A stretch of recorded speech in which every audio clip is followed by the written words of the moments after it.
We've went over how frames are made. We've went over seating construction.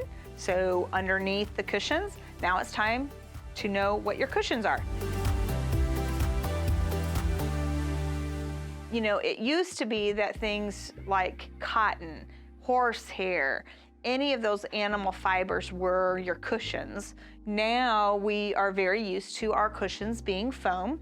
There are some modern cushions out there that they are making out of soy, plant-based foam. They still are not predominant in the market, but they're out there. Now there's some recycled product in your back cushions. There's some recycled product in your foams now. The main thing that I want to talk about are there are 4 main ones that you want to get comfortable with so you know what you're sitting on. The standard conventional foam is a petroleum-based product, and the way that they measure the density of that foam is it has to do with how much air is left in that foam product. So for example, if you take a slice of Wonder Bread and take off the crust and squish that bread down, you could probably get it to about the size of a pea.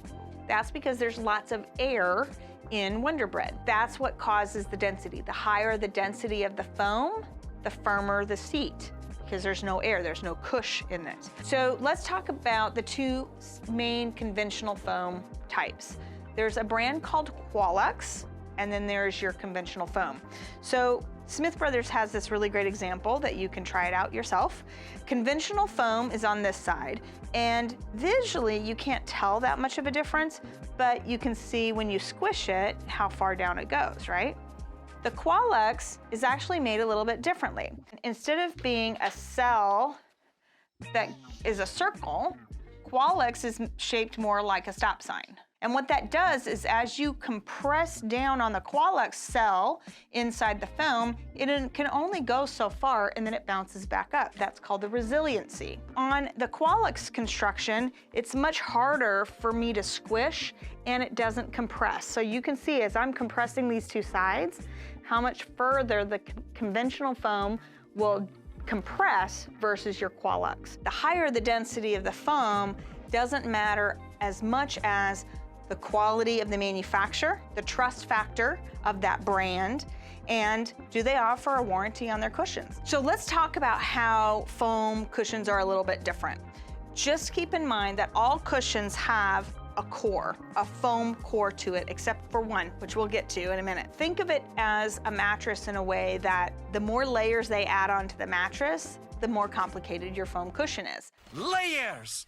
Cushions have layers. But it still has some foam in it. So this is a perfect example. This is your foam core, and then this particular company has added gel to the top of their cushion.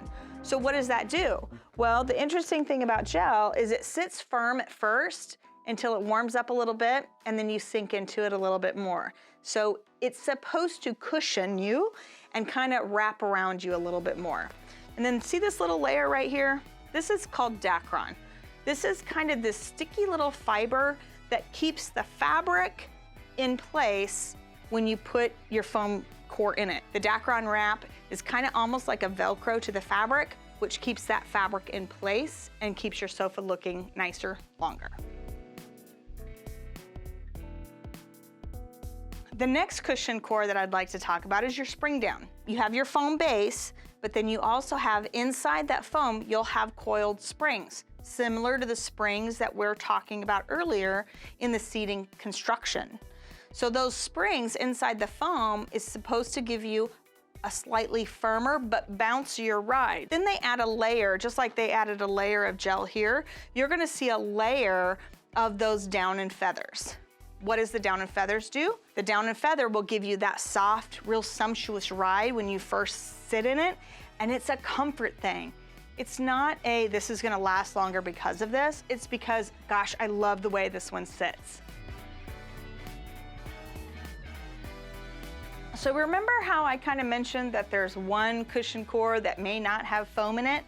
That is your down-filled cushion core. This is a special cushion all on its own.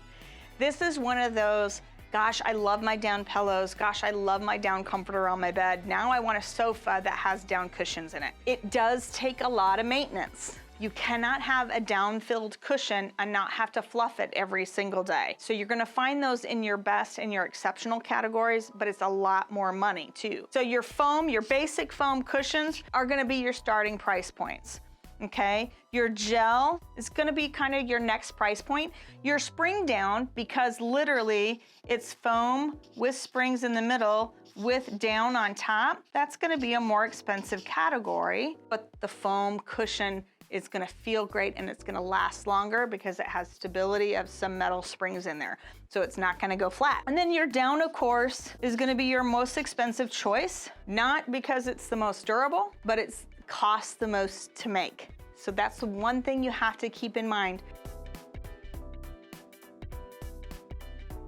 The reason cushions go bad is a couple things. First of all, always turn your cushions if you can. Flip those cushions over so they get an equal rotation. Second of all, make sure that you're vacuuming your upholstery, because as soon as your dust and dirt and fibers get in there, it starts to ruin that fabric. It gets into the cushion and it also can slowly cause that cushion to start to age longer. So hopefully I've given you some good tips when you're out shopping for your next upholstery item, whether it's a sofa, love seat, chair, ottoman, or a chaise, and give you some great terms that you will understand now when you go out and you ask them, how long is this gonna last? How is it made?